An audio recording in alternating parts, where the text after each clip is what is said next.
Alhamdulillah. Assalamualaikum. Ya, waalaikumsalam warahmatullahi wabarakatuh. Oke, Oke. Bismillah bisa. Mungkin kita mulai karena sudah jam 17 ya dan sinyalnya juga sepertinya bagus. Ya, Boleh, boleh, boleh. baiklah. Assalamualaikum warahmatullahi wabarakatuh. Selamat sore bagi seluruh audiens yang menonton IG Live pada kesempatan sore ini dari akun Instagram Persib Dustira. Eh, izin memperkenalkan diri, saya dengan Ibu Hani Irfan sebagai moderator pada sore hari ini. Yang kali ini kita akan mengangkat tema mengenai perencanaan keuangan untuk mempersiapkan dana pendidikan anak dengan narasumber pada sore hari ini, Dr. Yudit Sandya, spesialis rehab medis yang sekaligus beliau merupakan konsultan atau financial advisor yang tersertifikasi. Nih menarik sekali ya, Terima seorang dokter kasih. yang juga financial advisor dan tersertifikasi. Mungkin dapat saya memperkenalkan sedikit mengenai beliau bahwa Dokter Yudit ini berpraktek sehari-hari juga berpraktek ya dok ya, Ya, benar. sebagai dokter Dokter rehabilitasi yang medis di rumah sakit di salah Pamanukan. satu, ya betul. Dan beliau juga dengan menariknya nih ternyata juga mendalami secara serius nih ya dok mengenai dunia keuangan ini. Baik, Iya. mungkin pada kesempatan sore ini nih dok Ya. bisa menceritakan sedikit Hmm. apa sih dok sebetulnya yang menjadi kok tiba-tiba nih ada ilham apa nih udah dokter lulus spesialis tapi tertarik juga mempelajari tentang dunia keuangan ini, dokter mungkin bisa sharing kepada Ya. hadirin pada sore hari ini. Oke.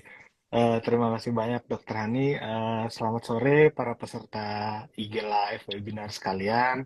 Terima kasih karena saya udah diberikan kesempatan untuk sharing tentang topik yang mungkin banyak orang juga suka menyinggung sedikit tentang dana pendidikan anak, tentang keuangan gitu. Jadi saya di sini bukan mengajari, tapi saya hanya sharing pengalaman-pengalaman saya yang pernah saya dapatkan gitu.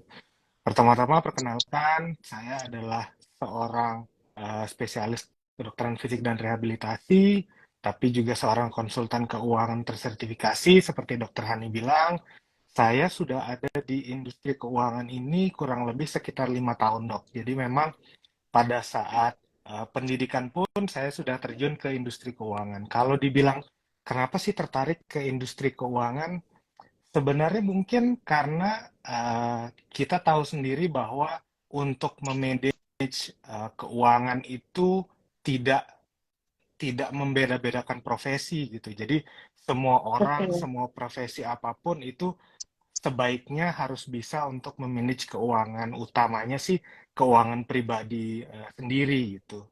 Jadi jawaban simpelnya karena saya pengen untuk memanage lebih baik lagi pada awalnya dan sebenarnya ingin membahagiakan diri aja gitu. Gitu.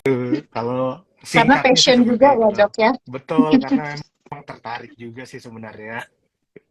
Gitu dong. Oke dok, nah jadi sebetulnya mungkin di sini dapat kita ambil sarinya bahwa dari background pendidikan Hmm, apapun, dengan usia berapapun, tidak hmm. menutup kesempatan untuk terus belajar ya dok ya. Betul, betul, betul dok. Oke, nah dok, ini nih dok, mungkin dokter bisa sharing nih sebelum kita kepada topik inti kita pada sore hari ini. Hmm, Nah, sebetulnya nih dok, dari sisi bidang dokter nih hmm, ya, yang mengenai bidang keuangan, hmm. sebetulnya sepenting apa ya dok ya, kita ini perlu untuk belajar atau mengetahui tentang perencanaan keuangan secara umum. Oke. Terima kasih dok. Kalau misalnya kita ngomong untuk profesi kita, sebenarnya yang paling umum yang harus kita pelajari dari manajemen keuangan ini, kita harus bisa tuh membedakan antara kebutuhan sama keinginan kita gitu. Jadi kadang-kadang antara kebutuhan dan keinginan ini yang kadang-kadang suka tercampur.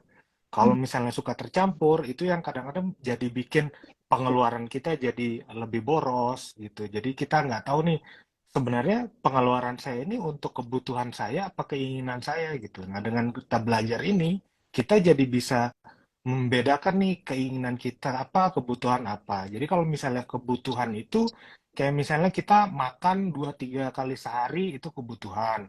Kemudian mungkin transportasi atau pakaian untuk kita bekerja itu adalah suatu kebutuhan. Nah, keinginan-keinginan ini yang kadang-kadang suka nyelip-nyelip di antara kebutuhan itu, Dok. Jadi kayak misalnya makan 2-3 kali sehari itu kebutuhan, tapi makannya pengen yang fancy atau pengen sorenya itu sambil ngopi-ngopi cantik yang kayak itu kan itu sebenarnya ada keinginan kita juga tuh di sana gitu. Jadi memang kalau misalnya untuk umumnya sih supaya bisa membedakan antara kebutuhan dan keinginan itu. Tapi memang bukan berarti keinginan kita jadi terabaikan, Dok. Jadi kita bisa membedakan antara kebutuhan dan keinginan kita ini supaya kita bisa istilahnya membudgeting untuk keinginan kita gitu. Jadi kalau kebutuhan itu kan yang harus kita istilahnya kita spend, kita keluarkan per bulan karena memang itu kebutuhan kita per bulan gitu. Sedangkan untuk keinginan itu harusnya sih kita memperlakukannya itu sebagai kita harus membudgeting dulu untuk keinginan kita, baru kita spend atau mengeluarkan untuk keinginan kita tersebut gitu dong. Jadi memang intinya harus betul-betul bisa mengenali ya dok ya, mana yang Iya, kebutuhan dan mana yang keinginan. betul. Sebetulnya secara umum sih pasti audiens di sini juga sudah memahami, tapi kadang aduh godaannya ya dok Iya, ya untuk memenuhi betul. keinginan orang tersier ini. Belum lagi promo-promo ya mungkin Nah, buat yang ibu-ibunya online shop. itu tapi jangan Iya dok, jangan baik. berpikir kita Eh, belajar manajemen itu jadi keinginan kita jadi terbuang semua gitu. Jadi memang kadang-kadang hmm, kan ada orang-orang bilang, jadi saya nggak boleh self reward dong dok. Sebenarnya boleh, hmm, tetap boleh aja gitu. Asal yang penting kebutuhan kita sudah terpenuhi dulu nih, atau paling tidak kita hmm. sudah siap nih, kebutuhan kita udah siap. Jadi tinggal keinginan kita penuhi tanpa rasa bersalah gitu sebenarnya dok. Ya, itu dia ya dok ya, yang perlu digarisbesari adalah kata-kata dengan atau tanpa rasa bersalah. Jadi sebenarnya udah tahu mana yang harus didahulukan ya dok Ya, ya, betul. dan mana yang mungkin perlu yang bisa ditunda untuk selanjutnya. Baik dok, terima kasih. Nah, lalu ini dok, untuk yang ini yang kita akan bahas lebih dalam Hmm, ya dok hmm, ya, mengenai pendidikan hmm, anak nih dok. hmm, hmm. Kalau itu berarti kebutuhan ya dok ya, sebetulnya kalau untuk pendidikan. Betul, betul. Jadi kalau misalnya kita ngomong tentang dana pendidikan anak, kemudian mungkin ada dana untuk membeli rumah, kemudian dana pensiun atau dana ibadah, itu kita sih harus mindset kita harus ini tuh memang benar-benar kebutuhan kita gitu. Jadi eh, tapi memang setiap orang itu kan kadang-kadang kebutuhannya itu modified, jadi ada modifikasi di sana. Ada yang untuk rumahnya mereka lebih ingin untuk nyewa aja gitu, ada juga gitu. Tapi untuk dana pendidikan anak sendiri, saya pikir sih semua orang tua itu harus menyiapkannya gitu. Jadi diperlakukan sebagai kebutuhan, walaupun anaknya belum lahir atau anaknya masih kecil, itu memang harus dipersiapkan gitu dong. Baik dok. Nah, beranjak ke yang lebih dalam nih dok Hmm, pembahasannya. hmm, Nah, bagaimana secara umum dulu nih dok, oke. sebetulnya itu untuk bagi kita sebagai orang tua yang memang Hmm, memiliki anak-anak entah itu yang mungkin baru usianya sekolah dasar, hmm, akan ke hmm, mempersiapkan ke jenjang SMP atau SMP ke SMA atau hmm, SMA mungkin ke perguruan tinggi di mana sepertinya sih saat ini semakin tinggi jenjang pendidikan, semakin tinggi juga ya dok ya biaya betul, pendidikan yang harus disiapkan. Nah, betul, betul. dengan ya kan background kita tidak bisa menyamakan untuk detail setiap keluarga berapa Setuju, penghasilannya, setuju. pengeluarannya. Nah, tapi secara umum nih dok, Hmm, bagaimana kita mulai untuk memplanning sebetulnya dok oke, untuk mempersiapkan dana pendidikan ini. oke. Jadi kan kalau untuk dana pendidikan itu kita sering dengar cara menyiapkan dana pendidikan anak atau tips-tips terkait menyiapkan dana pendidikan anak. Nah, dari kata menyiapkan dana pendidikan anak itu kan sudah jelas tuh bahwa dana pendidikan ini bukan sesuatu hal yang bisa tiba-tiba kita adakan gitu. Jadi memang harus dipersiapkan jauh-jauh sebelum hari. Kalau untuk bagaimananya itu pertama-tama kita harus menentukan dulu nih, kapan sebenarnya dananya akan dipakai. Jadi misalnya anak kita itu katakanlah usia 8 tahun. Berarti kemungkinan kelas 2 SD kan ya. Nah, Iya, betul. apabila kita mau menyiapkannya itu untuk SMP, berarti kan itu sekitar 4 sampai 5 tahun lagi nih. Nah, Ya, itu yang betul dong. harus harus kita tahu dulu nih rentang waktunya. Jadi kita udah tahu misalnya ini adalah saya menyiapkan dana pendidikan untuk 4 tahun lagi atau untuk 5 tahun lagi. Jadi secara jangka waktu itu udah jelas gitu. Jadi jangan jangan yang masih ngambang-ngambang, ah saya mau nyiapin dana pendidikan anak untuk kapan? Masih belum tahu sih, mungkin untuk 5-6 tahun lagi. Nah itu hal yang sudah agak kabur gitu. Jadi harus kita tentukan dulu nih kapan tahunnya, tahun 2000 berapa gitu. Jadi udah tahu nih tahunnya berapa gitu. Nah, kemudian yang kedua itu setelah kita tahu kapan dananya dibutuhkan kan berarti berapa dana yang dibutuhkan gitu. Setelah kita tahu kapan, berapa jumlah dana yang kita butuhkan. Katakanlah misalnya anak kita ini usia 10 tahun lagi, kita mau menyiapkan dana pendidikan untuk kuliah umur 18 tahun berarti. Nah, kadang-kadang kita itu agak salah menafsirkan eh, dana yang harus kita tabung gitu karena kita tahu selama 8 tahun itu kan kenaikan dana pendidikan itu kan Hmm. akan semakin naik ya.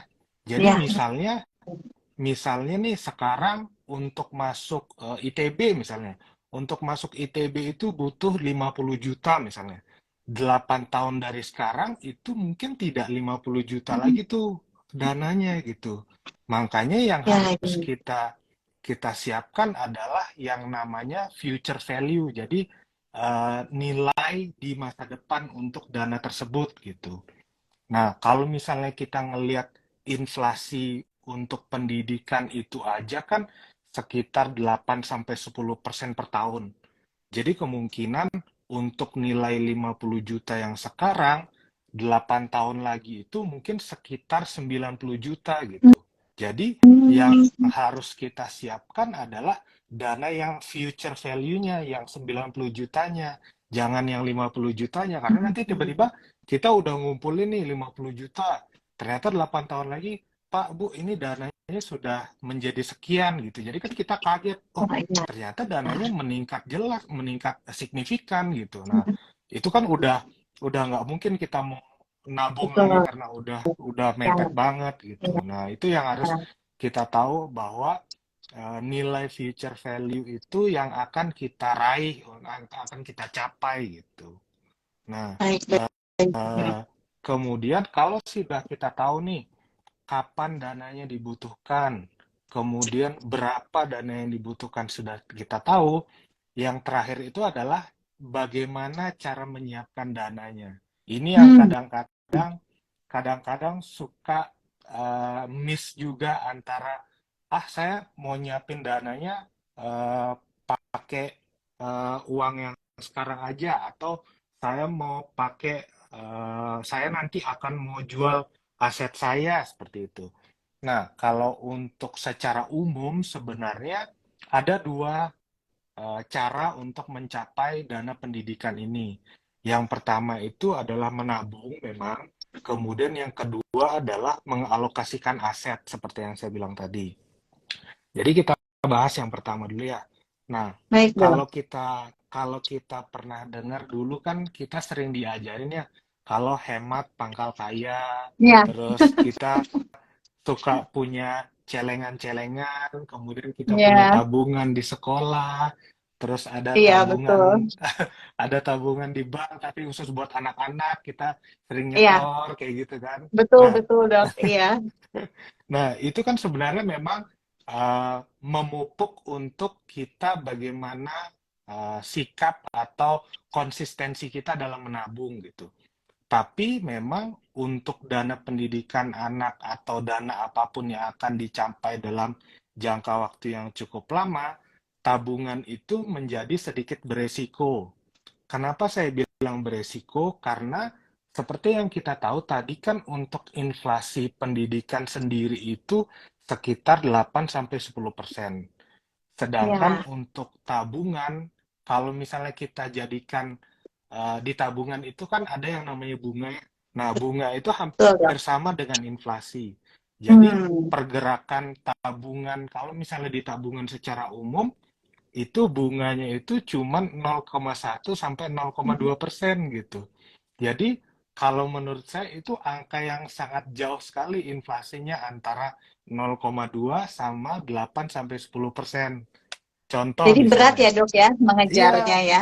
iya betul. Jadi implikasinya itu nantinya jumlah yang kita tabung itu akan menjadi lebih banyak gitu untuk mencapai Hmm. misalnya Baik, 8 baik. tahun lagi. Nah, Baik, seperti baik. kalau misalnya nih kita nyoba untuk nabung di tabungan M misalnya, kita tahu Ya. tabungan M. Misalnya kita punya uang uang dingin lah atau uang yang tidak terpakai nih 50 juta. Udah kita tabung di sana 50 juta. Hmm. Dengan bunga 0,1-0,2% itu 8 tahun lagi itu yang saya hitung tadi itu sih sekitar 50 juta 800 Wah, ribu hasilnya gitu. Jadi itu kan sesuatu hal yang sangat jauh iya. sekali gitu. Jauh sekali ya dok Iya, ya ternyata ya. jadi cara mencapainya ini juga sangat penting gitu. Oleh karena itu, Hmm. untuk menabungnya ini sendiri pun kita juga harus memilih-milih nih, di mana sih kita mau menabungnya gitu. Kalau memang untuk dana yang sedikit agak lama dicapainya, paling bukan paling benar, tapi memang paling baik sih kita memilih instrumen tabungan atau instrumen investasi itu yang paling tidak bisa mengimbangi dari nilai inflasi itu sendiri, Dok. Kalau Oh, misalnya kita baik. mau kejar-kejaran sama inflasinya kan memang agak sedikit susah ya. Jadi Ya. paling enggak kita bisa mengimbangi sendiri gitu. Nah, kemudian kalau untuk instrumennya sih seperti apa sih konkretnya, Dok? Lebih enak mana nih kita nabungnya, di mana kita mau menabung gitu. Jadi kalau dari saya sih kita harus menyesuaikan ke diri kita sendiri gitu. Jadi kadang-kadang ada orang-orang atau orang tua yang ingin menyiapkan dana pendidikan anaknya di menabung emas misalnya atau Hmm. di menabung di obligasi misalnya itu nggak ada masalah juga. Yang penting nanti kita tahu nih per bulannya berapa yang akan kita sisihkan untuk mencapai nilai dari future value atau nilai pada saat uang itu akan digunakan gitu dong. Baik, Gitu. Jadi baik. kalau kalau dari saya sih untuk pembahasan di mananya itu akan bisa jadi topik sendiri nanti. Oh, Jadi sekarang sih paling tidak kita sudah tahu untuk kapannya, kemudian udah tahu untuk berapanya, kemudian udah tahu untuk bagaimananya. Nah, untuk bagaimana yang kedua ini eh, masih banyak orang tua itu yang menyiapkan aset atau menyiapkan ya istilahnya sih aset properti, aset hmm. tanah gitu untuk diperlakukan sebagai tabungan untuk Ya dana dok. pendidikan anak gitu. Iya betul, Iya betul. kan, betul. Nah, yang perlu digarisbawahi apakah itu benar atau salah itu sih tidak tidak salah dan tidak mungkin setiap orang juga memiliki caranya masing-masing gitu. Tapi yang perlu digarisbawahi adalah untuk aset-aset properti seperti rumah, Hmm. tanah, Iya dok. atau emas, logam mulia itu kan untuk likuidasi atau untuk mendapatkan cashnya itu kan memang butuh waktu ya. Nah, Jadi memang betul dok. Iya. memang tidak bisa kita misalnya 8 tahun lagi kita mau pakai kemudian kita jual di tahun ke-8 itu kan akan terburu-buru gitu. Jadi kalau Peluang. dari sisi Waktu ya dok ya. betul. Jadi perlu Mm-mm. waktu untuk mengcashkan atau melikuidasikan itu gitu. Jadi kalau dari sisi perencana keuangan, kalau misalnya kita memang menyiapkan aset-aset yang seperti tadi untuk dana pendidikan anak, paling enggak 6 bulan sampai 1 tahun sebelumnya itu sudah harus dilikuidasi gitu.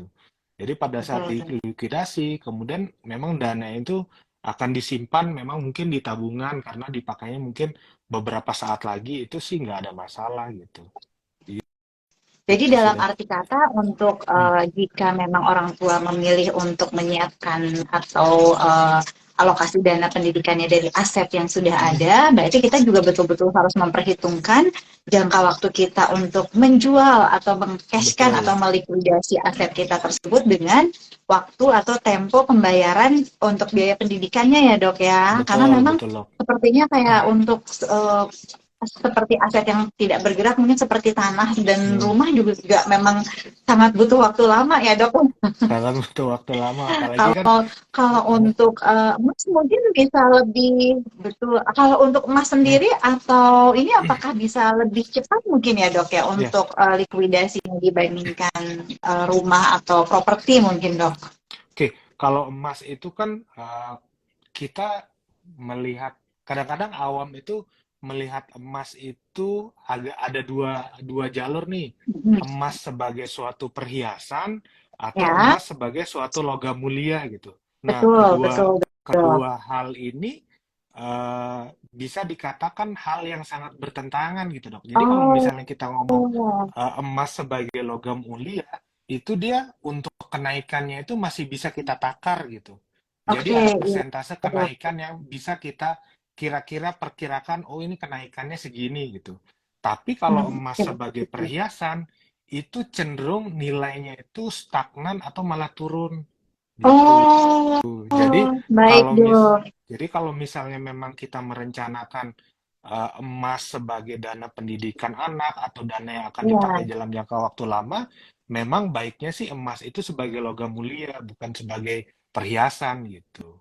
Karena Jadi harus kadang-kadang, hati-hati juga ya dok ya. Maksudnya untuk betul. memutuskan itu ya. Hmm, karena kadang-kadang kalau misalnya kita memperlakukan emas perhiasan itu sebagai aset investasi, pada saat kita mau jual lagi itu kadang-kadang harus dijual di tempat tertentu. Kemudian Oh, oke. spreadnya atau eh, selisih biaya harga jual dan belinya itu terlalu lebar gitu. Ya, Jadi itu yang membuat si harganya itu akan cenderung lebih turun lagi daripada pada saat kita awal membelinya gitu. ya ini dok.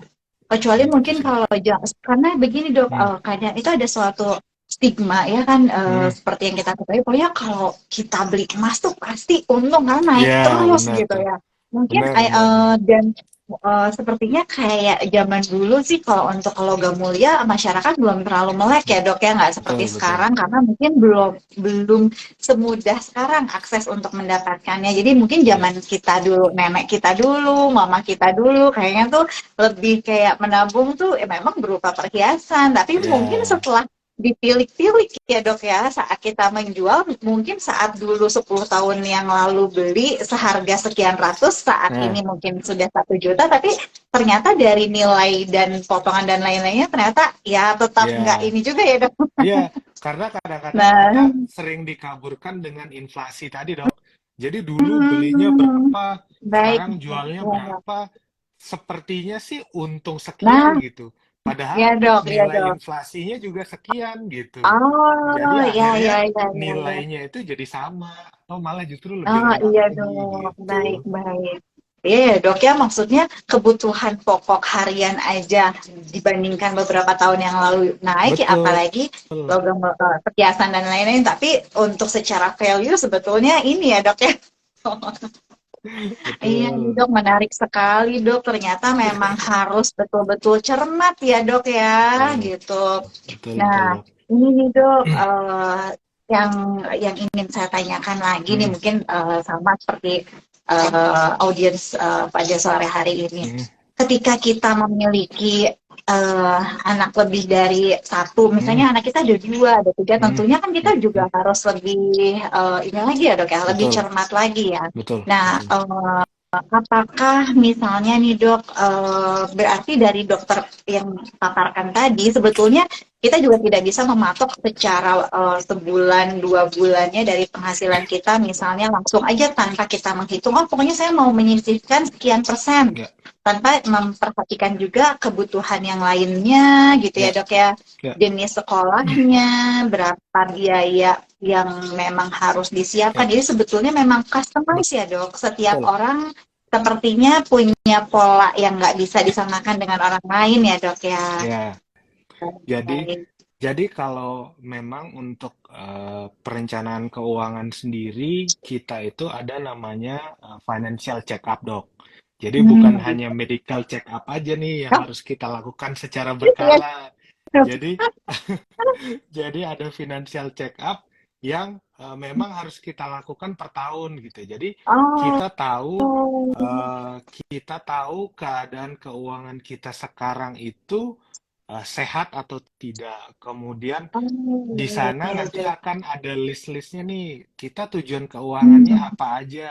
Nah, dari keadaan keuangan kita, eh, mampu nggak kita untuk mencapai tujuan keuangan kita ke Oh, depannya. Nah, itu akan dijabarkan semua di financial check up itu, Dok. Gitu. oh, Jadi baik baik dok. jadi kita tahu nih per bulan sebenarnya kita surplus apa defisit sih ini untuk Ah, keuangan kita nih gitu. nah, iya ya. Oh, itu betul-betul hal yang baru saya dengar loh dok. Itu untuk Iya, yang financial check up. Kayaknya sih betul harus betul. ya ini bukan cuma medical check up aja, jiwa raga, tapi Iya, ternyata kondisi ekonomi kita juga harus dicek dok ya betul untuk betul mengetahui dok. sehat atau tidak. Iya, oh, alhamdulillah ini dok ya. Jadi mengetahui ada satu hal yang baru ini bahkan asing banget kalau buat saya pribadi ya dok. Saya juga Jadi memang pertama kali setiap belajar tahun juga, ya dok. iya saya juga pertama kali belajar itu ternyata ada nih. Kita kan dulu berpikirnya gimana sih caranya kita supaya nabung untuk naik haji Hmm. misalnya. Gimana sih Ya, caranya betul. nabung kalau misalnya kita pengen beli rumah yang kayak gini gitu. Jadi ternyata Iya. ada tuh financial check up itu yang akan menjabarkan begini begini begini. Nanti kita akan Mhm. lihat nih kamu bisa untuk beli rumah yang kamu impikan dalam jangka waktu sekian. Kalau misalnya kamu menabungnya sekian gitu. Oh, baik-baik dok ya. Berarti ini memang sesuatu hal yang harus menjadi bahan pertimbangan buat kita semua untuk kita Betul, lakukan ya dok ya. betul dok, Karena betul. terkait masa depan keluarga juga ya dok ya. Makanya semakin Setuju dok. berkembangnya ilmu juga banyak hal baru yang ternyata harus kita pelajari ya dok ya. Baik dok, aduh nggak kerasa ya dok ya ini ternyata kayaknya nggak cukup sepertinya ya dok ya untuk satu sesi ini. Tapi pada intinya dok mungkin kalau untuk ini kan sebetulnya bisa dibilang baru secara superficial ya dok Betul, ya betul. yang kita bahas sebetulnya jika kita ingin betul-betul mempersiapkan apalagi kan kebutuhan manusia mungkin bukan cuma semata-mata pendidikan anak ya dok ya Betul, betul dok. seperti yang tadi dokter sampaikan dana ibadah atau mungkin ada kebutuhan primer juga yang kita Mm-mm, sedang ikhtiarkan. mm-mm, Berarti mungkin dok jika misalnya kita ingin lebih detail lagi atau mm-mm, lebih paham lagi berarti memang mm. ada baiknya mengkonsultasikan dengan financial advisor ya dok ya Betul, betul. gitu. Jadi kalau untuk financial advisor itu sekarang sih sudah lumayan banyak dok ya. Jadi kadang-kadang kita sering ngeliat tuh di Instagram ada financial Betul. educator seperti itu. Tapi memang yang tersertifikasi untuk membuatkan financial check up, membuatkan book plan untuk rencana-rencana keuangan itu emang yang sudah tersertifikasi Certified Financial Planner gitu. Jadi memang kalau misalnya Hmm. mau mencari financial advisor, boleh tuh nyari yang memang sudah tersertifikasi. Atau kalau misalnya butuh untuk bertanya-tanya lebih lanjut, boleh aja untuk langsung DM saya di Instagram di user ID Docfintalk saya atau memang nanti kalau misalnya mau lebih lanjut lagi kita bisa konsul one on one biasanya dok. Jadi Baik seperti dok. financial coaching gitu dok. Iya dok. Aduh, terima kasih sekali nih dok ininya untuk Siap, siap. pencerahan.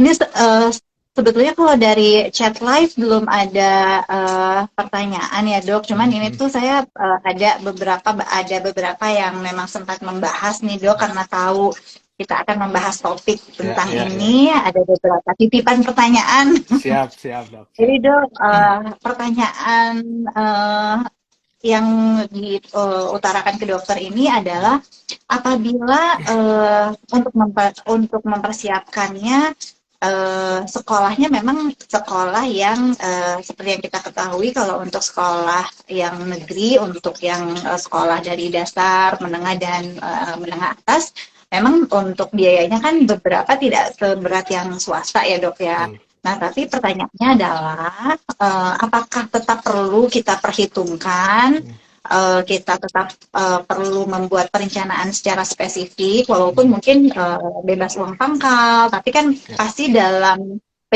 menjalani pendidikan tersebut mungkin ada biaya-biaya yang kita juga belum tahu ya dok ya, hmm, bersifat tidak terduga dan lain sebagainya. Ataukah ya. kita tetap mengabaikan pendidikan jenjang tersebut untuk berkonsentrasi hanya fokusnya nanti untuk mempersiapkan murni untuk perguruan tinggi. Ya. Bagaimana dok? Jadi memang kalau untuk dana pendidikan anak ini sangat-sangat individualistis juga dok ya. Jadi ada Ya. beberapa klien saya juga yang memang dia mau fokus untuk perguruan tinggi aja karena ngerasa untuk SD, SMP, SMA-nya masih bisa tertanggulangi nih, masih bisa mampu untuk dengan pendapatan dia per bulan gitu. Jadi dia mau fokus untuk perguruan tinggi aja. Tapi ada juga yang anaknya usia 5 tahun, tapi saya Ya. pengen punya perencanaan untuk dia masuk SD, untuk dia masuk SMP, untuk dia masuk SMA, dia pengen punya itu semua gitu. Jadi itu Oke. sangat-sangat individualistis. Kalau misalnya kita tanya kembali ke kliennya, setelah kita jelaskan nih, kita jelaskan bahwa dana pendidikan seperti ini, kira-kira mau dipersiapkannya seperti apa. Kalau misalnya mereka ingin mempersiapkan semuanya, ya nanti kita jabarkan, kita akan jabarkan bahwa kebutuhan mereka itu akan seperti ini. Kalau misalnya mereka butuhnya untuk perguruan tinggi aja, ya kita akan fokus ke perguruan tinggi aja gitu. Jadi tidak ada yang salah antara dua itu, tapi kita balik Baik lagi dok. ke personal orangnya masing-masing Oh gitu. iya, baik-baik dok.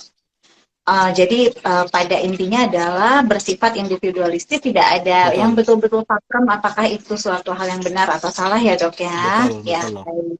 Lalu untuk pertanyaan kedua dok, Hmm, ini ada salah satu titipan pertanyaan lagi. hmm, Nah, bagaimana untuk yang ternyata ketika dihitung-hitung, hmm, misalnya mempersiapkan dana untuk perguruan tinggi, ya, namun ternyata pada masa-masa tersebut sudah memasuki purna bakti dok atau masa hmm, pensiun hmm, gitu.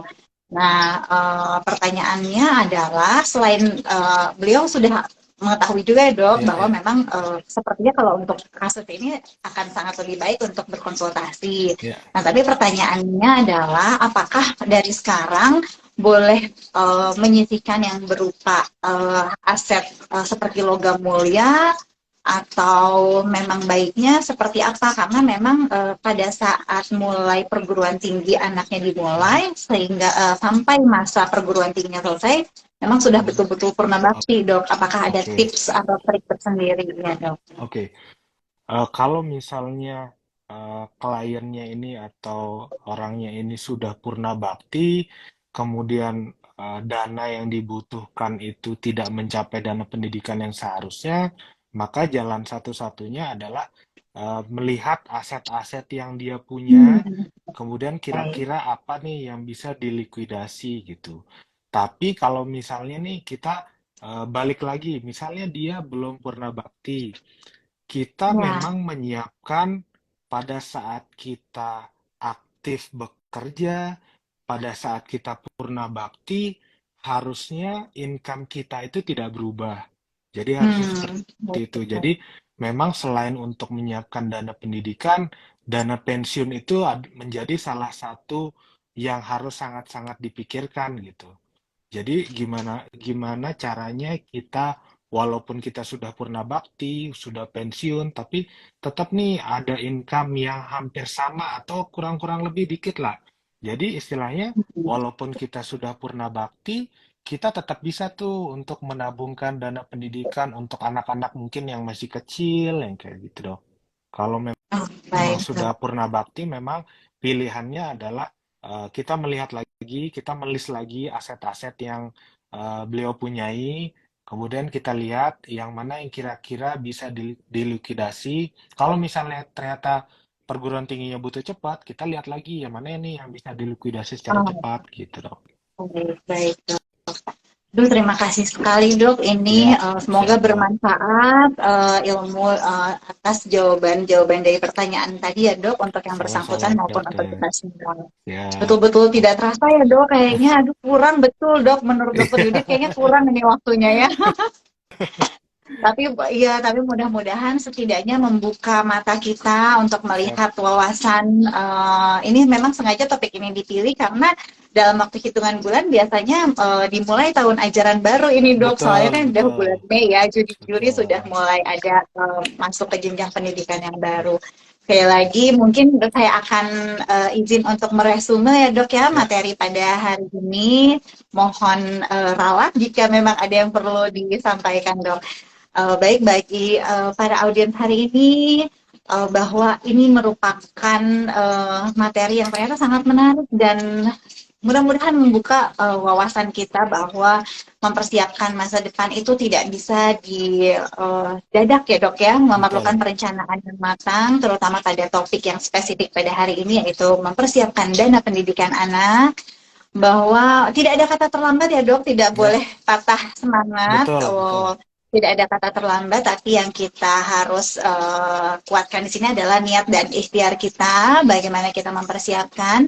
Dan dari narasumber pada sore hari ini ada beberapa hal yang perlu ditekankan, yaitu pertama, waktu yang diperlukan untuk dana pendidikan tersebut, besaran biaya terkait apakah program studi yang diambil atau fakultas mana yang diambil atau Ya, universitas mana yang diambil, ya, dan jenis-jenis investasi atau cara mempersiapkan dananya, apakah itu melalui tabungan atau kita menabung berupa aset ya dok, baik ya, barang yang barang yang tidak bergerak atau aset yang tidak bergerak, logam mulia atau properti dan lain sebagainya, di mana ini berlaku sebetulnya tidak bisa disamakan dari satu pribadi ke pribadi yang lain, tapi bersifat individualis, betul. tergantung dari kondisi masing-masing. Namun di sini yang ditekankan adalah bahwa kita harus semangat mempersiapkan yang terbaik bagi anak-anak kita. Jangan lupa bagaimana kita harus memprioritaskan kebutuhan dibandingkan dengan keinginan kita tanpa kita melalaikan juga self reward atau keinginan kita pribadi.